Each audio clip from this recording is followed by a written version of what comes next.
오늘 우리에게 주신 하나님의 말씀을 봉독합니다. 야고보서 3장 1절부터 12절까지 말씀입니다. 신약성경 373페이지 야고보서 3장 1절부터 12절까지 말씀 찾으셨으면 우리 다 같이 읽도록 하겠습니다. 우리 함께 합독합니다. 내 형제들아, 너희는 선생된 우리가 더 큰 심판을 받을 줄을 알고 선생이 많이 되지 말라. 우리가 다 실수가 많으니 만일 말에 실수가 없는 자라면 곧 온전한 사람이라 능히 온 몸도 굴레 씌우리라. 우리가 말들의 입에 재가 물리는 것은 우리에게 순종하게 하려고 그 온 몸을 제어하는 것이라. 또 배를 보라. 그렇게 크고 광풍에 밀려가는 것들을 지극히 작은 키로서 사공의 뜻대로 운행하나니 이와 같이 혀도 작은 지체로 돼 큰 것을 자랑하도다. 보라, 얼마나 작은 불이 얼마나 많은 나무를 태우는가. 혀는 곧 불이요 불의의 세계라. 혀는 우리 지체 중에서 온 몸을 더럽히고 삶의 수레바퀴를 불사르나니 그 사르는 것이 지옥불에서 나느니라. 여러 종류의 짐승과 새와 벌레와 바다의 생물은 다 사람이 길들일 수 있고 길들여 왔거니와 혀는 능히 길들일 사람이 없나니 쉬지 아니하는 악이요 죽이는 독이 가득한 것이라. 이것으로 우리가 주 아버지를 찬송하고 또 이것으로 하나님의 형상대로 지음을 받은 사람을 저주하나니 한 입에서 찬송과 저주가 나오는도다. 내 형제들아, 이것이 마땅하지 아니하니라. 샘이 한 구멍으로 어찌 단물과 쓴물을 내겠느냐. 내 형제들아, 어찌 무화과 나무가 감람 열매를 포도나무가 무화과를 맺겠느냐. 이와 같이 짠물이 단물을 내지 못하느니라. 아멘. 하나님의 말씀입니다. 오늘도 하나님의 말씀으로 은혜 받으시고 새 힘을 얻으시고 또 한 주간 승리하시기를 축원합니다. 말에 힘이 있습니다. 말의 힘이라고 하는 것이 무엇일까? 과학자들이라든지 말에 관심이 있는 사람들이 또 연구하고요, 또 아주 정밀하게 촬영도 하고 이렇게 해가지고 책을 편찬하기도 합니다. 대표적으로요, 1999년도에 나온 비교적 오래전에 나온 책인데 물로부터의 전언이라고 하는 일본 사람 에모토 마사루가 하는 사람이 쓴 책입니다. 한국말로는 물은 답을 알고 있다라고 하는 그런 제목의 책입니다. 제가 지난번에도 한번 사랑에 대해서 제가 말씀을 전할 때 한번 소개하기도 했습니다. 제가 물을 놓고 어떻게 무슨 연구를 했냐면 물을 떠다 놓고요, 그 물에다가 물을 향해서 사랑해 그러면은 그 물이 이제 정밀 현미경 같은 걸로 이렇게 보니까는 그 물이 아주 그냥 반짝반짝하는 그 육각수, 그 물 결정체가 육각수로 변화되더라라고 하는 겁니다. 또 음악을 틀어주기도 해요. 베토벤이라든지 쇼팽이라든지 그런 음악을 틀어주면 아주 또 매력적인 결정체로 이렇게 반짝반짝 빛난다는 겁니다. 그런데 물을 가지고 너 죽여버릴 거야, 아주 저주의 말을 한다든지 그러면은 그 물이 또 까맣게 바뀌게 된다는 겁니다. 그러니까 일본 사람인데 일본 말로 했을 거 아니에요. 다른 말로도 해봤다는 겁니다. 한국말로도 해보니까 역시 정말 사랑해 그러니까는 이 결정체가 육각수로 아름다운 모습, 좀 멋진 모습으로 바뀌더라는 겁니다. 독일말로도 해보고요, 중국말로도 해본 거예요. 그 말을 듣는다는 것이죠. 여러분, 우리 성인 몸의 70%가 뭐죠? 물로 돼 있다 그러잖아요. 어린애들은 뭐예요? 어린 아이들은 90%가 물이라는 겁니다. 그러니까 우리가 그런 얘기 하잖아요. 누가 상대방이 나를 무시하면 뭐라 그래요? 야, 너 내가 물로 보이냐 그러잖아요. 근데 이게 과학적으로 맞는 거예요. 우리 인간의 70%가 물이에요. 어린아이의 90%가 물이라고 한다면은요, 그러면 사랑해 그러면은요, 정말 아름다운 아기가 되는 거예요. 아름다운 모습으로 자라나게 된다는 겁니다. 굉장히 중요한 것이죠. 반짝반짝 빛난다는 것입니다. 그러니까 말이 중요하다는 것이죠. 이 사람이 또 뭘 가지고 시험을 했냐면 밥을 가지고 이제 시험을 한 거예요. 밥을 이제 두 그릇을 마련을 해놓은 거예요. 한 통, 이렇게 두 통을 이렇게 서로 격리시킨 거죠. 그렇게 해가지고 이렇게 마련을 한 거예요. 그러니까 이 밥에다가는요, 정말 맛이 없어 나쁜 말을 하는 거예요. 또 한쪽에는 맛있어 그러는 거예요. 그러니까 그렇게 했더니 이게 맛이 없어, 맛이 왜 이래, 그런 밥은요 곰팡이가 금방 쓸더래요. 그 다음에 정말 맛있네, 어떻게 이렇게 맛있을 수 있을까? 그랬더니 그 밥에는 윤기가 쫙 이렇게 흐르고 있더라는 겁니다. 그러니까 여러분, 아내가 해준 밥을요, 맛없다 그러면요 독을 먹는 겁니다. 그 안에 독이 생기는 거예요. 내가 음식을 할 때 내가 왜 이것을 하나? 그러면은 독이 들어간다는 것입니다. 그만큼 말에 영향력이 있다는 것입니다. 여러분, 우리가 하는 말을요, 한번 24시간 동안 내가 하는 말을 몰래 녹음을 시켜보면 녹음을 시켜가지고 녹음을 해가지고 그걸 들으면 어떤 결과가 나올까요? 우리가 운전을 하면서 또 아무도 보지 않는 것처럼 그런 상황 속에서 내가 내뱉은 말을 녹음해가지고 들어본다면은 우리가 어떤 판단을 할까요? 오늘 야고보서 시리즈 9번째입니다. 제목이 뭐냐면 혀를 다스리라 하는 거예요. 혀를 잘 다스리라. 혀가 중요한 거죠. 그러니까 야고보는 목회자라 그랬잖아요. 그러니까 교회들을 향해서 지금 야고보가 외치는 거예요. 아주 중요한 얘기를 하고 있는 겁니다. 자, 여러분, 지금까지 우리 야고보서 시리즈를 해오면서 믿음과 믿음에 따른 이 행위의 열매에 대해서 이야기를 한 겁니다. 그 말씀이 쭉 진행이 됐어요. 3장에 넘어오면서 바로 이거예요. 너희들의 믿음이 있느냐? 너희들의 믿음으로 구원받았느냐? 너희들이 정말 예수님을 믿는다고 한다면, 구원을 받았다고 한다면 너희들의 말이, 언어가 바뀐다는 겁니다. 지금 그 얘기를 하고 있는 거예요. 그러니까 예수 믿으면 말이 바뀌어요. 그러니까 우리의 말이 어떤 언어로 바뀌겠어요? 에덴 동산의 언어로 바뀌는 것이죠. 창조적인 언어로 바뀌는 겁니다. 생명을 살리는 언어로 바뀌는 거예요. 그래서 지금 야고보는요, 교회를 향해서 외치는 겁니다. 여러분, 구원 받으셨습니까? 여러분의 혀를 잘 길들이십시오. 여러분, 정말 예수님을 믿습니까? 여러분의 혀를 잘 다스리시기를 바랍니다. 그렇게 지금 이야기하는 거예요. 여러분, 한번 생각해 보시겠어요? 평생 동안 여러분, 내 혀를 내 24시간 입 안에다가 이 혀를 담고 살아가야 됩니다. 그러니까 이 혀는요, 작은 지체이지만 우리가 이것을 항상 가지고 있어야 되는 것이죠. 이 혀가 마음에 안 들어, 혀가 마음에 안 든다고 해가지고 혀를 빼버릴 수 있나요? 아니에요. 우리는 항상 혀를 가지고 있는 겁니다. 혀 하나 때문에 행복해질 수 있어요. 그런데 혀 때문에 불행해질 수도 있다는 겁니다. 그래서 오늘 메시지는요, 혀를 잘 다스리라, 중요한 메시지이죠. 자, 오늘 1절부터 다시 한번 좀 찬찬히 말씀을 좀 살펴보도록 하겠습니다. 먼저 첫 번째로 1절부터 5절까지예요. 1절부터 5절까지 보시면 1절에 보면 내 형제들아, 너희는 선생된 우리가 더 큰 심판을 받을 줄 알고 선생이 많이 되지 말라. 그러니까 선생들에게 더 큰 심판이 내려진다는 겁니다. 왜냐하면 이게 말이라는 단어가 나와 있지 않지만은요, 선생은 말하는 직업을 가지고 있기 때문에 그런 거예요. 그래서 2절에 보시면 우리는 다 실수가 많으니 만일 말에 실수가 없는 자라면 곧 온전한 사람이라 능히 온 몸도 굴레 씌우리라. 그러니까 말로 인한 죄를 짓지 않는다면 뭐라고요? 온전한 사람이라는 겁니다. 그러니까 경솔한 말을 해요. 진실하지 못한 말, 교활한 말, 상처 주는 말, 해로운 말, 빈정거리고 불순한 말.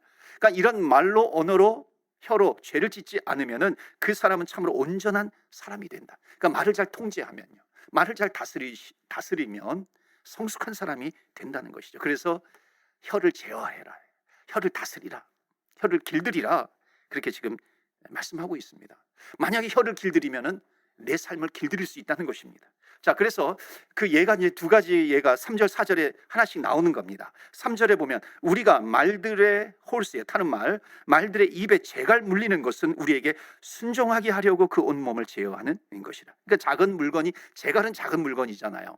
근데 작은 물건을 여튼 강력하고 싸납고 험해지기 쉬운 그 말의 입에다가 그거를 제어하면 그 큰 말의 힘을, 그 자그마한 재갈이지만 그걸로 제어할 수 있다는 거예요. 다스릴 수 있다는 겁니다. 또 4절 보시겠어요? 배를 보라. 타는 배예요. 그렇게 크고 광풍에 밀려가는 것들을 지극히 작은 키로서 사공의 뜻대로 운행하니. 그러니까 비교적 작은 배의 키가 통제할 수 있다는 겁니다. 큰 배를 통제할 수 있는 것이죠. 아무리 광풍에 밀려가는 듯 해도 그 키로 통제할 수 있다는 겁니다. 그래서 결론적으로 5절 뭐예요? 이와 같이 이렇게 되는 겁니다. 이와 같이 혀도, 우리가 가지고 있는 혀, 정말 이게 혀가 잘못했다고 가지고 빼버릴 수도 없는 이 혀, 평생 가지고 있어야 될 이 혀가 작지만 작은 지체로 돼 큰 것을 자랑하는도다, 이렇게 되는 거죠. 배의 키처럼 작지만 큰 것을 자랑한다. 이 광풍에 밀려가는 이 배를 자그마한 키로 조정할 수 있듯이, 마찬가지로 우리의 혀는 작은 지체이지만 큰 것을 자랑하도다라고 하는 것은 뭐냐면 작지만 큰 것을 움직일 수 있다는 겁니다. 그래서 계속 보시면 보라, 얼마나 작은 불이 얼마나 많은 나무를 태우는가. 그러니까 혀는 실제로 해를 끼칠 수 있는 엄청난 큰 힘을 가지고 있다는 겁니다. 나무를 다 태워버려요. 숲을 다 태워버릴 정도로 작지만 그렇게 강력한 큰 힘을 가지고 있다. 영향력을 끼치는 그 강력한 무시무시한 힘을 가지고 있다는 것입니다. 자, 그래서 두 번째 6절 보시겠습니다. 이 혀에서 나오는 이 말이 얼마나 무시무시한지 강력한지요. 6절 굉장히 지금 실감나게 표현하고 있습니다. 6절 보실까요? 혀는 곧 불이요 불의의 세계라. 혀는 우리 지체 중에서 온 몸을 더럽히고 삶의 수레바퀴를 불사르나니 그 사르는 것이 지옥불에서 나느니라. 지금 여기 세 문장이, 중요한 세 문장이 들어가는 거예요. 그 혀는 불과 같은 혀인데, 그 혀는 첫 번째로 혀는 온 몸을 더럽힌다는 거예요. 온 몸을 더럽힌다. 여러분, 우리가 혀가 몸을 더럽힌다, 우리가 보통 혀에 대해서, 언어에 대해서 얘기를 하면요, 우리가 무심코 던진, 여러분 말을 조심하십시오, 언어를 조심하십시오, 여러분이 무심코 던진 말 때문에 그 말을 듣는 사람이 엄청난 상처를 받아요. 심지어 정말 완전히 낙심해가지고 송두리째 그 삶을, 인생을 망쳐버릴 수 있기 때문에 여러분 언어를 조심하세요, 말을 조심하세요, 그렇게 얘기하기도 합니다. 그렇게 설교하기도 하는 거죠. 그런데 여기에 지금 6절에 있는 혀는 온몸을 더럽힌다라고 하는 것은 뭐냐면 그 혀가, 너의 그 나쁜 말이 너를 망가뜨린다는 거예요. 그 나쁜 말이 너의 온몸을 망가뜨린다. 내 영혼을 망가뜨려요. 내 몸까지도 망가뜨린다 하는 겁니다. 자, 삶의 수레바퀴를 불살라요. 이게 점점 더 하는 겁니다. 삶의 수레바퀴라고 하는 건 뭐예요? 삶의 수레, 내 인생을 닮은 수레가, 바퀴가 있기 때문에 굴러가는 거예요. 이거는 뭐냐면 내가 태어나서부터 죽을 때까지의 내 인생 전부, 내 인생 전 인생을 지금 얘기하고 있는 겁니다. 그러니까 내 생애 전체가 말 때문에 어떻게 돼요? 허물어져 버린다는 겁니다. 그 정도로 이 말이라고 하는 것, 혀라고 하는, 혀에서 나오는 말이라고 하는 것이 작은 지체이지만 엄청나게 큰 영향력을 끼친다. 그래서 세 번째, 그 사르는 것이 지옥불에서 나느니라. 그러니까 사탄의 이 언어는 사탄의 도구가 되는 거예요. 지옥 언어라고 하는 겁니다. 지옥불에 던져지는 언어. 그래서 여러분 지금 이 성경은, 야고보서 3장은 혀가 얼마나 파괴적인가, 이것을 그림 언어를 사용을 해가지고 계속해서 보여주고 있습니다. 조그마한 불씨 하나가 온 산을 태워버리는 것처럼 한마디의 말이 얼마나 많은 인생에게 해를 끼칠 수 있는 것인가 하는 겁니다. 자기도 더럽게 만들고요, 남도 더럽게 만드는 것입니다. 해를 끼치게 하는 거죠. 여러분, 칼을 가지고 있어 보세요. 칼을 가지고 있으면 주변에 있는 사람만 해칠 수 있는 것이죠. 현장에 있는 사람만 해치게 됩니다. 그러나 말을 생각해 보세요. 말이라고, 언어라고 하는 것은요, 정말 이 거리를 초월을 합니다. 초월을 해가지고 이 상처를 줍니다. 지구 반대편에 있는 사람까지도 다치게 하는 것이에요. 현장에 없는 사람까지도 다치게 합니다. 여러분, 수년 동안 갖고 왔던 우정이요, 한순간 말 한마디 때문에 무너지는 경우가 얼마나 많이 봅니까? 친구 관계뿐만 아니라 친척들 간에도 그러지 않아요? 우리가 명절 때라든지, 그러면은 뭐 기일이라든지 명절이라든지 친척들이 뭐해요? 열심히 해요. 열심히 수고해요. 좋은 날 모아서 열심히 수고해요. 슬픈 날 또 다 같이 모여요. 그런데 한마디 말 때문에 그 관계가 허물어지고 마는 거죠.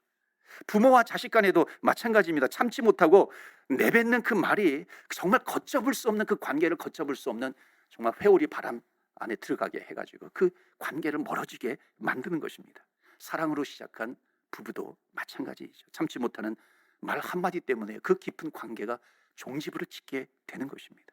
여러분, 얼마나 많은 관계가 혀에서 나온, 절제하지 못하는 말 한마디 때문에 끝장이 나는 경우가 있습니까? 그래서 여기 뭐예요? 불 하나가, 이 불씨 하나가 나무를, 숲을 태우듯이요, 언어 한마디가요, 작은 혀가 그렇게 강력하게 그 영향력을 끼친다 하는 것을 말씀하고 있습니다. 그래서 혀 하나로 혀가 너의 몸을 더럽힌다는 거예요. 혀가 너의 인생 전체를 허물어지게 할 수 있다. 지옥불에 떨어질 수 있게 한다는 것입니다. 그래서 여러분, 혀를 조심해라. 무엇보다 남을 위해서가 아니라 너를 위해서 너의 혀를 조심해야 돼. 너의 몸을 너의 혀로, 너의 언어로 얼마나 더럽히는지 모른다 하는 겁니다. 그래서 여러분, 우리의 혀가 내 인생을 더럽힐 수 있다라고 하는 것을 믿고요, 여러분 혀를 사용하시기를 바랍니다. 잘 사용하시기를 바라요. 한마디 한마디 잘 사용하시기를 축원합니다. 그래서 우리가 외출을 할 때는 우리가 거울을 보잖아요. 거울을 보면서 내가 머리를 만지기도 하고요, 옷매무새를 또 다듬기도 하죠. 화장을 하기도 합니다. 내 좋은 냄새 나는 향수를 뿌리기도 합니다. 거의 예외 없이 외출할 때는 거울 한번 보고서 내 외모를 점검을 하죠. 그런데 내 입에서 더러운 한마디의 말이 나오는 그 순간에 내가 얼마나 좋은 옷을 입었던지요, 내가 옷매무새를 가다듬으면서 나를 점검했다 할지라도 나는 뭐가 된다고요? 그 한마디 더러운 말 때문에 내 몸이, 내가 더러운 사람이 된다는 것이에요. 그러나 조금 내가 외모가 또는 옷이 좀 남루해도요, 그 사람의 입술에서 나오는 언어가 덕스러운 말이라고 한다면요, 그 사람은 어떤 사람이 되는 거예요? 덕스러운 사람이 되는 것입니다.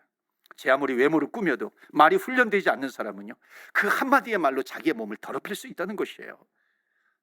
여러분, 아무리 여러분이 가꾸어지지 않는 외모를 가지고 있다 할지라도 그 말 한마디 때문에 덕스러운 사람이 된다는 것을 말씀합니다. 그렇기 때문에 여러분, 외출하기 전에 내 몸을 이렇게 가꾸는 것처럼 내 혀를 점검하라는 거예요. 오늘 내가 덕스러운 말을 사용하자. 오늘 내가 은혜로운 말을 하리라. 내가 오늘 축복의 말을 전하리라. 긍정적인 말로 사람에게 힘을 주자. 나의 한마디 말로 말미암아 주변을 정말 평화롭게 꽃향기 날 수 있는, 나는 그런 환경이 될 수 있도록 내 한마디 한마디 말을 내가 다스리자, 내가 절제하자라고 하는 겁니다. 내가 은혜로운 말을 하리라. 내가 선한 말을 하리라. 덕을 세우는 말을 하리라. 입만 열면 은혜로운 말을 하리라. 여러분, 은혜로운 말을 전하시는 저와 여러분 되시기를 주의 이름으로 축원합니다. 아멘. 자, 7절 8절 말씀입니다. 7절 보시면 여러 종류의 짐승과 새와 벌레와 바다의 생물은 다 사람이 길들일 수 있고 길들여 왔거니와. 여러분, 캐나다에서 운전을 하다가 보면 그런 경험 하신 분 아마 계실 거예요. 이렇게 갑자기 막 동물이 튀어나온다든지 사슴이 튀어나오는지 깜짝 놀라잖아요. 그래가지고 핸들을 확 꺾잖아요. 저도 한 번은 오타와에서 몬트리올로 가다가 밤중에 이 사슴을 만나니까 나도 모르게 핸들을 꺾게 되더라고요. 그래서 떼굴떼굴 하이웨이에서 달리니까 얼마나 스피드가 빨랐겠어요. 떼굴떼굴 굴러가지고 완전히 이게 차는 이제 폐차할 정도로 큰 교통사고를 당했는데요. 여러분, 짐승들이 사람을 해치지 못하도록 그렇기 때문에 어떻게 합니까? 펜스 같은 거를 치잖아요. 펜스를 쳐가지고 짐승들이 이렇게 들어오지 못하도록 그렇게 하는 겁니다. 그래서 지금 7절 말씀이 그런 거예요. 그렇게 길들일 수 있어요. 짐승들을 사람을 해치지 못하도록 길들일 수 있는데 8절 말씀이에요. 그런데 혀는 능히 길들일 사람이 없나니 쉬지 아니하는 악이요 죽이는 독이 가득한 것이라. 혀는 길들이기 어렵다는 것입니다. 그러니까 여러분, 아무리 이 세상에 언어에 대한 그런 책들이 쏟아져 나와서 뭐 좋은 말을 해야 된다, 긍정적인 말을 하자, 아무리 이것을 강조하고 또 강조하고 훈련하고 또 훈련한다 할지라도요, 그런 방법으로는 우리 인간의 혀를 다스릴 수 있다 없다? 없다라고 하는 것이에요. 잠깐은 좀 도움이 될 수 있겠죠. 그러나 그것이 근본적인 해결책은 되지 않는다는 겁니다. 왜냐하면 세상에서 우리의 혀를 능히 길들일 사람이 있다 없다? 없다는 것이에요. 자, 그렇다면 그냥 없는 것으로 끝나지 않겠죠. 어떻게 우리의 혀를 다스릴 수 있는가 하는 겁니다. 여러분, 우리 기독교를요, 말씀의 종교라고도 부릅니다. 왜냐하면 틀린 말이 아니죠. 하나님은 말씀으로 세상을 창조하셨습니다. 하나님의 말씀에는 뭐가 있어요? 창조의 능력이 있는 것입니다. 그러니까 소돔과 고모라성이 하나님의 말씀으로 심판당하고 파괴가 되었습니다. 그러니까 하나님의 말씀에는 창조의 능력이 있고 파괴의 능력이 있는 것입니다. 그러니까 여러분, 우리가 혀를 다스리는데 내가 혀를 어떻게 다스리는가라고 하는 이 동기가 얼마나 중요한지 모릅니다. 그 동기는 어디에서 출발해요? 나에게서 출발하는 것이 아닙니다. 세상에 이렇게 좋은 말을 하면은 이러이러한 좋은 점들이 있어, 이러한 복이 있어, 그런 정도 차원이 아니라 정말 하나님의 말씀이에요. 출발은 거기입니다. 왜? 하나님의 말씀에는 창조의 능력이 있기 때문에 그런 것입니다. 여러분, 하나님께서 우리 인간을 창조하셨어요. 많은 자연 만물을 창조하셨습니다. 그런데 하나님께서 창조하신 그 피조물들과 우리 인간들을 비교할 때 가장 하나님의 형상을 닮은 게 우리 인간 아니겠어요? 그런데 어떤 부분에서 하나님은 여러 가지 속성을 가지고 계세요. 그런 여러 가지 속성을 가지고 계시는 하나님의 어떤 속성을 우리 인간이 닮았을까요? 물론 사랑의 속성도 우리 인간이 닮았죠. 그런데 여러분 어떤 가장 닮은 것 중에 하나는 뭐냐면 우리 인간은 말하는 존재라는 겁니다. 하나님께서 말씀으로 세상을 창조하셨어요. 우리 인간은 말하는 존재예요. 말씀으로 천지를 창조하셨어요. 말씀으로 소돔과 고모라를 멸하셨다면 우리 인간에게도 어느 정도 부분은 창조의 능력이 있구나, 파괴의 능력이 있구나라고 하는 것을 알 수 있다는 것입니다. 자, 말씀을 한번 찾아보겠습니다. 정말 중요한 말씀이에요. 이사야서 57장 19절 말씀, 여러분 잊지 마시길 바랍니다. 이사야서 57장 19절 말씀 보시면은 입술의 열매를 창조하는 자 여호와가 말하노라. 먼데 있는 자에게, 듣는지 가까운 데 있는 자에게든지 평강이 있을지어다, 평강이 있을지어다. 내가 그를 고치리라 하셨느니라. 아멘. 여기 앞에 말씀이 뭐예요? 입술의 열매를 창조하시는 하나님. 하나님은 입술의 열매를 창조하시는 거예요. 하나님께서 태초에 천지를 창조하실 때 말씀으로 창조하셨잖아요. 그 하나님께서 여러분의 입술에 또 열매를 창조하고 계신다는 겁니다. 너무나도 중요한 말씀이죠. 내가 입술에서 내 말을 내뱉어요. 우리 하나님의 형상을 닮은 부분이 있기 때문에 우리 인간의 형상은 하나님의 형상이 있기 때문에 말씀으로 세상을 창조하신 하나님의 형상이 우리에게 있다고 한다면요, 우리의 입술, 우리의 언어가 얼마나 중요한가. 왜? 창조의 능력이 있어요. 파괴의 능력이 있다는 겁니다. 시편 81편 10절에 보면 하나님께서 하신 말씀이 뭐냐면 너의 입을 넓게 열어라 내가 채우리라 말씀합니다. 여러분, 우리가 입을 넓게 열 때에 우리가 입을 넓게 여는 기준이 어디에 있습니까? 내가 처한 상황이 있어요. 우리가 처한 환경이 있고 형편이 있습니다. 여러분, 이런 것이 내 형편, 내 상황, 내 처지, 내 능력이 내 입술을 크게 여는 기준이 아니라고 하는 겁니다. 내가 가지고 있는 물건이 있어요. 나의 능력이 있고 나의 높은 IQ가 있어요. 그것이 기준이 되어서 내 입술을 크게 여는 것이 아니라고 하는 겁니다. 입을 넓게 여는 것은 뭐냐면은 그런 상황과 그런 처지와 IQ, 능력, 이것이 근거가 되는 것이 아니라 뭐예요? 내 입술의 열매를 창조하시는 하나님 아버지예요. 그것이 내 입을 넓게 여는 것의 기준이 된다라고 하는 것을 말씀하고 있습니다. 여러분, 동기가 너무나도 달라요. 세상의 방법은요, 말을 하면은 물이 바뀌어요, 이 밥이 바뀌어요. 근데 하나님으로부터 나오는 것은요, 하나님께서 내 입술에 창조의 능력을 주셨는데 여러분, 그 수준이 아니에요. 그 정도 수준이 아니라고 하는 겁니다. 그러니까 내가 언어를 뱉을 때요, 내가 말을 할 때에 하나님께서 내 입술에 창조의 열매를 주셨구나, 그것을 믿고 내가 말을 하는 겁니다. 그렇다면요, 이 언어가 얼마나 중요한지 모릅니다. 그러니까 내가 오늘 너무너무 행복해, 그러면요, 창조의 능력이 있기 때문에 내가 행복해질 수 있다는 겁니다. 여러분, 동기가 완전히 달라요. 나는 지겨워 그러면은 내 입술에 하나님께서 창조의 그 열매를 주셨기 때문에 내가 지겨워 그러면은 깔아앉는다는 거예요. 단지 이게 우리 인간의 말의 수준이 아니에요. 하나님께서 우리 입술에 창조의 열매를 주셨다라고 하는 겁니다. 그러니까 야고보는 그런 거예요. 너희들이 구원받았느냐, 너희들이 하나님을 믿느냐, 너희들이 예수님을 믿고 구원받았다라고 하는 것을 너희들이 확신하고 있느냐, 너희 입술을 돌아보아라.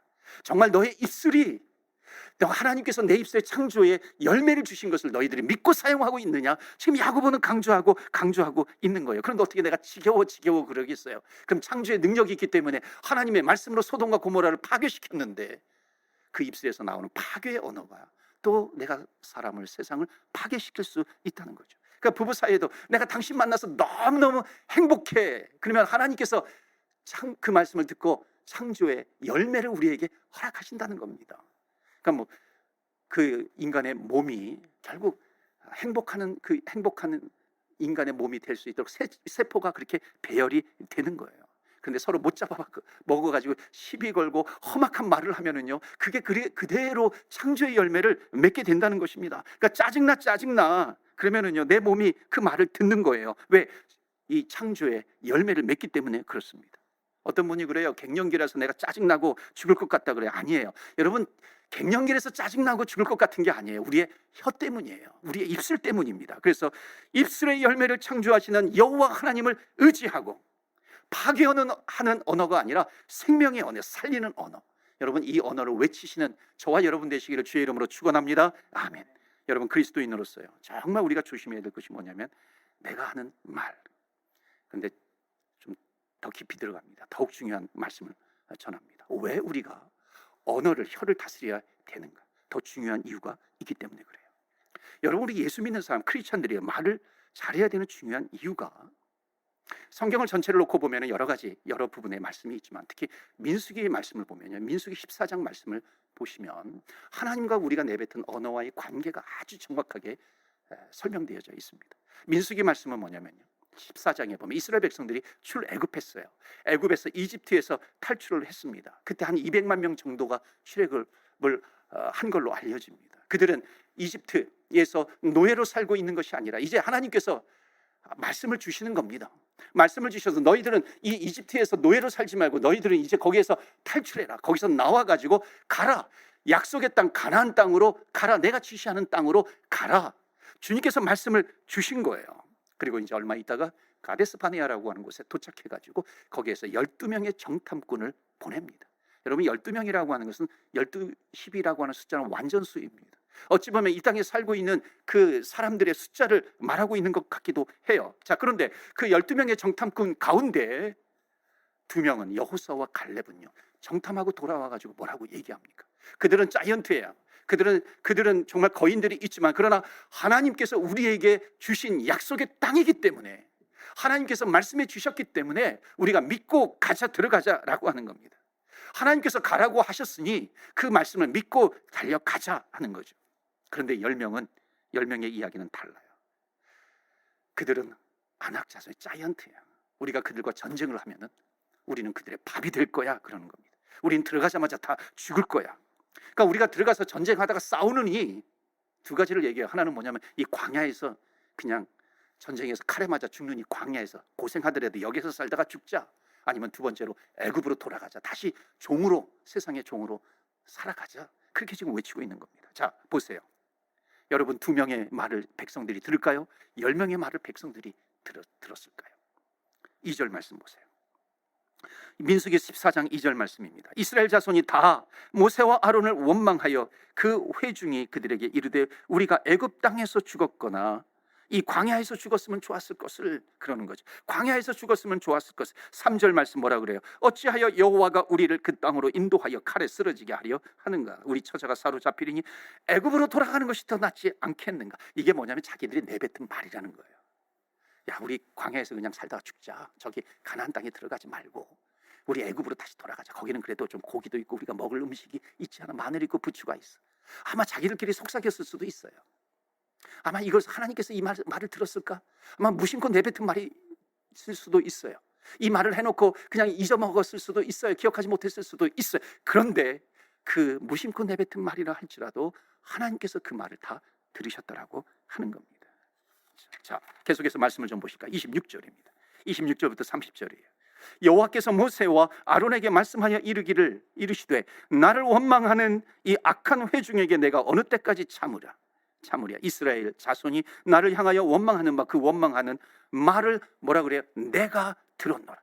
하나님께서 그 원망하는 말을 들으셨다는 것입니다. 28절 더 중요해요. 그들에게 이르기를 여호와의 말씀에 내 삶을 두고 맹세하노라. 너희 말이 내 귀에 들린 대로 내가 너희에게 행하리. 내 귀에 너희들의 말이 들린 대로 내가 그것을 행하겠다라고 하는 겁니다. 이게 바로 창조의 열매예요. 하나님께서 내 입술로 내뱉은 말을 하나님께서 들으시고 창조의 열매를 내가 맺게 하겠다는 겁니다. 내가 들은 대로 행하겠다는 것이죠. 그래서 29절 30절 말씀 보시면은요, 가나안 땅에 결국 여호수아와 또 여호수아와 이 갈렙 외에는 그 이스라엘 백성들이 가나안 땅에 들어가지 못했다라고 하는 겁니다. 살 수 있다는 말이 들리니까 살려주셨고요. 이 광야에서 죽었으면 좋겠다. 그러니까는 그 말대로 죽은 거예요. 그러니까 여러분, 이런 말씀을 읽으면요, 우리는 깨달아야죠. 우리는 함부로 말을 내뱉을 수가 없는 겁니다. 여러분, 이것을 여러분 자신에게 적용하셔야 돼요. 다른 사람에게 적용하는 것이 아니라 이거 저 사람이 들어야 되는데 그게 아니에요. 나에게 주신 하나님의 말씀입니다. 내가 뱉은 내 말, 하나님께서 그 말을 들으시고 하나님께서 그대로 시행하신다. 그렇기 때문에 이 말씀을 알면 우리는 어떻게 됩니까? 은혜로운 말을 하겠죠. 덕스러운 말을 하겠죠. 살리는 말을 하겠죠. 생명의 언어를 전하겠죠. 긍정의 말을 하겠죠. 왜? 하나님께서 이 내 말을 들으시고 하나님께서 시행하시겠다. 창조의 열매를 맺게 하시겠다 하는 겁니다. 그러니까 여러분, 이 말을 들으면요, 우리는 회개가 되지 않습니까? 내가 무심코 내뱉었던 말, 나 혼자 있을 때 저 사람이 듣지 못하겠지, 그리고 내뱉었던 말, 운전하면서 이렇게 내뱉었던 말들 있지 않습니까? 폭력적인 언어들, 부부끼리도 아무 사람이 보는 사람이 없으니까 그렇게 던졌던 말들, 죽겠다 죽겠다, 짜증나 우리가 던졌던 그런 말들 있습니다.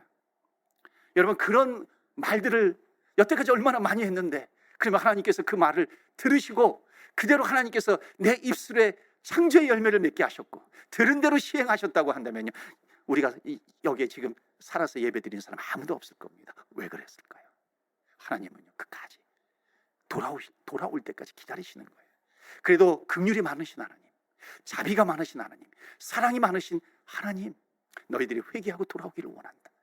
너희들이 얼마나 정말 이런 무시무시한 무지막지한 그런 언어를 너희들이 뱉었는지 너희들이 깨닫고 돌아오기를 원한다.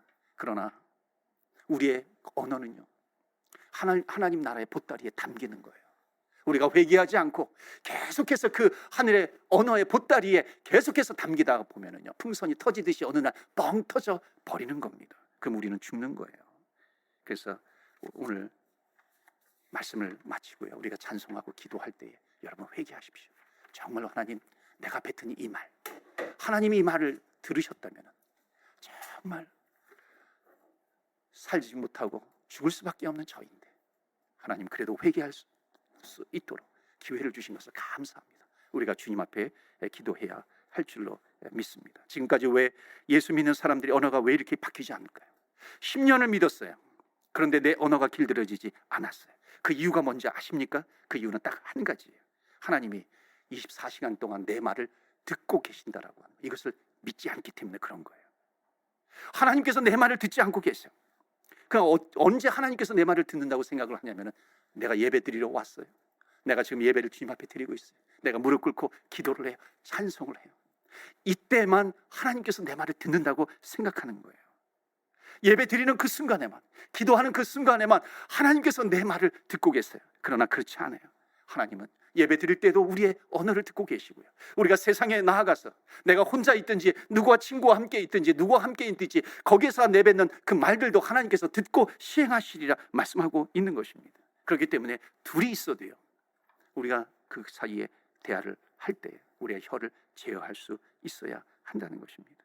여러분, 하나님께서는 우리를 보실 때도 있고 또 우리를 안 보실 때도 있어요. 그러면 내가 내뱉는 말을요, 하나님께서 받으시는 언어가 있고요, 또는 저주의 언어가 있어요. 명확하게, 아주 정확하게 우리는 바이링구얼을 하고 있는 거예요. 두 가지 언어를 사용하고 있는 것입니다. 하나님은 그 언어를 사용하기를 원치 않으시는 겁니다. 하나님 앞에서는 찬송의 언어를 올려드려요. 세상에 나아가서는 저주의 언어를 올려드려요. 그래서 오늘 야고보서 마지막 결론으로 주시는 메시지는 10절, 11절, 12절입니다. 한 입에서 찬송과 저주가 나오는도다. 내 형제들아, 이것이 마땅하지 아니하니라. 샘이 한 구멍으로 어찌 단물과 쓴물을 내겠느냐. 내 형제들아, 어찌 무화과 나무가 감람나무를, 포도나무가 무화과를 맺겠느냐. 이와 같이 짠물이 단물을 내지 못하느니라. 아멘. 여러분, 야고보서에 나오는 것처럼 한 입에서 찬송과 저주가 나오는도다. 왜? 하나님이 보실 때는 찬송의 언어를 사용을 해요. 하나님이 안 보신다고 생각하니까는 저주의 말을 내뱉는 거예요. 왜? 하나님이 안 보시니까, 하나님이 안 계시다고 생각을 하는 거니까. 여러분, 하나님을 믿는다고 하면서도, 예수님을 믿는다고 하면서도, 내가 구원을 받았습니다 하면서도 하나님께서 내 언어를 듣고 계시지 않아. 여러분, 이런 믿음이 어떤 믿음입니까? 하나님은 여기서도 보시고요, 밖에서도 보시는 겁니다. 그렇기 때문에 내가 내뱉은 언어가 하나님 나라에 상달되는 줄 믿습니다. 하나님께서 들으시는 거예요. 그래서 우리는 어느 곳에서든지 복된 언어를 사용하는 겁니다. 그래서 내가 이 입술, 하나님께서 한 입술을 주셨잖아요. 한 입술을 주셨는데 이 한 입술에서는 하나님을 찬송하는 언어가 나와야 되는 것입니다. 여기 가가지고 비난의 언어, 저기 가가지고는 감사의 언어, 여기 가가지고는 불평의 언어, 여기 가가지고는 사랑의 언어. 한 입술에서 두 가지 언어가 나오는 것이 아닙니다. 여러분, 이러한 화려한 이런 언어 저런 언어가 나오는 화려한 말쟁이가 되지 마시고요, 우리의 입은 하나밖에 없으니 하나님께 찬송을 올려드리시는 저와 여러분 되시기를 축원합니다. 그리고 낙심이 될 때 우리는 어떻게 해야 하겠습니까? 낙심이 되어 힘들어요. 그때 내 영혼아 너희가 어찌하여 낙심하는가? 너희가 어찌하여 불안해하는가? 주 여호와 하나님을 찬양해라. 찬송해라. 낭망하지 말아라. 하나님을 찬송해라. 하나님께서 우리에게 언어를 주셨죠. 믿음의 주요 온전케 하시는 예수 그리스도를 바라보자. 주님을 바라보는 것입니다. 하나님께서 주신 말씀을 붙드는 겁니다. 사방으로 우겨쌈을 당한다 할지라도 쌓이지 않게 하시고 무너지지 않게 하시고 넘어지지 않게 하시는 하나님께서 우리에게 베풀어 주시는 말씀, 그 말씀을 붙들고 나아가는 것입니다. 그렇다면 우리는 승리하는 거예요. 우리의 혀가 하나님 앞에 섰을 때에 하나님께서 기뻐하시는 언어, 내 영혼을 살리는 언어, 은혜의 말, 또 세상에 나가서 축복의 언어, 살려주는 생명을 살려주는 언어, 믿음의 언어, 이런 언어를 사용하심으로 말미암아 하나님께서 기뻐하시는 언어 사용자가 되시기를 주의 이름으로 축원합니다. 아멘. 이 시간에 우리 기도합니다. 말씀을 붙들고 기도합니다. 하나님, 내 혀는 작지만 많은 나무들을 태울 수 있는 그런 힘이 있다는 겁니다. 하나님, 내 그 힘을 가지고 저주의 언어, 미워하는 언어, 그런 언어를 내가 사용했습니다. 하나님, 주님 앞에 내어놓습니다. 하나님, 용서하여 주옵소서. 내가 하나님께서 만약 들으신 대로 심판하셨다면 난 나만 하지 못할 텐데, 이미 죽었어야 될 존재인데, 그러나 하나님의 긍휼로 하나님의 사랑으로 자비하심으로 지금까지 회개할 수 있도록 기회를 주시고 인도해 주심을 감사드립니다. 오늘 주님 앞에 회개합니다. 그리고 우리가 찬양한 것처럼 주의 말씀처럼 내 이 하나의 입술로 주님을 찬양하기를 원합니다. 새 노래로 찬송을 올려드리겠습니다. 내가 세상에 나가서 주님만을 자랑하겠습니다. 축복의 은혜, 사랑의 언어 사용하겠습니다. 하나님, 나를 붙잡아 주시옵소서. 나를 도와주옵소서. 하나님 아버지, 말씀을 붙들고 이 시간에 기도하겠습니다. 우리 다 같이 주여, 주의 이름 부르며 기도하며 나아갑니다. 주여.